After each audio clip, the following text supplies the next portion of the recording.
আপনারা জানেন 2025 সালের 1 সেপ্টেম্বর সুপ্রিম কোর্ট শিক্ষক এবং শিক্ষিকাদের টেট সংক্রান্ত যে রায় ঘোষণা করেছিল সেই রায়কে কেন্দ্র করে আবারও আইনি নতুন তৎপরতা শুরু হয়েছে। গত 12 ডিসেম্বর 2025 তারিখে সুপ্রিম কোর্টে এই সংক্রান্ত দুটি গুরুত্বপূর্ণ রিট পিটিশনের শুনানি অনুষ্ঠিত হয়। হাজার হাজার চাকরিপ্রার্থী ও কর্মরত শিক্ষকদের নজর ছিল এই শুনানির দিকে। আজকে আমরা এই ভিডিওতে শুনানির বিস্তারিত আপডেট এবং চলমান শীতকালীন অধিবেশনে এই বিষয়টি নিয়ে কি আলোচনা হতে চলেছে সেই নিয়ে আমরা বিস্তারিত আলোচনা করব। আপনারা যদি আমাদের চ্যানেলে নতুন হয়ে থাকেন তাহলে অবশ্যই চ্যানেলটি সাবস্ক্রাইব করে রাখতে পারেন। গত 12 ডিসেম্বর 2025 তারিখে সুপ্রিম কোর্টের নির্দিষ্ট বেঞ্চে দুটি পৃথক রিট পিটিশনের শুনানি হয়।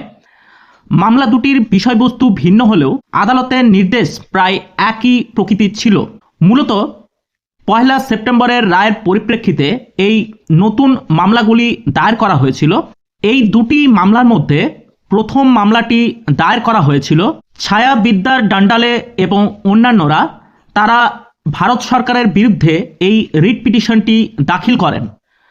12 ডিসেম্বর শুনানিতে মাননীয় বিচারপতি নির্দেশ দেন এই মামলাটিকে আলাদাভাবে না শুনে মূল সিভিল অ্যাপিল এবং তার সাথে যুক্ত অন্যান্য মামলার সাথে সংযুক্ত বা ট্যাগ করে দেওয়া হবে, অর্থাৎ মূল মামলার সাথেই এর ভবিষ্যৎ নির্ধারিত হবে। এবং দ্বিতীয় যে মামলাটি দায়ের করা হয়েছিল সেই দ্বিতীয় মামলাটি হলো শিক্ষক মহাসংঘ নামক একটি সংগঠনের পক্ষ থেকে। এই মামলাতেও বিবাদী পক্ষ ছিল ভারত সরকার। একই বিচারপতির বেঞ্চে এই মামলাটির ক্ষেত্রেও অনুরূপ রায় প্রদান করেন।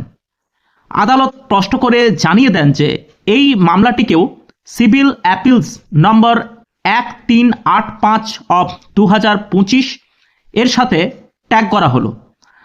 আদালতে এই নির্দেশ থেকে একটি বিষয় অত্যন্ত পরিষ্কার যে 2025 সালের 1 সেপ্টেম্বরের ঐতিহাসিক রায়ের পর টেট সংক্রান্ত যে সমস্ত নতুন রিট পিটিশন সুপ্রিম কোর্টের জমা পড়েছে সেগুলির জন্য আদালত আলাদা আলাদা করে কোনো সময় বরাদ্দ করছে না বা পৃথক শুনানি করছে না। এর পরিবর্তে এই সমস্ত নতুন মামলাগুলিকে মূল মামলার সাথে জুড়ে দেওয়া হচ্ছে, অর্থাৎ মূল মামলার সাথে ট্যাগ করা হচ্ছে। মূল মামলাটির এখন চূড়ান্ত ফায়সালা হয়নি এবং এটি বর্তমানে আদালতে বিচারাধীন। এর পাশাপাশি একাধিক রিভিউ পিটিশন দাখিল করা হয়েছে।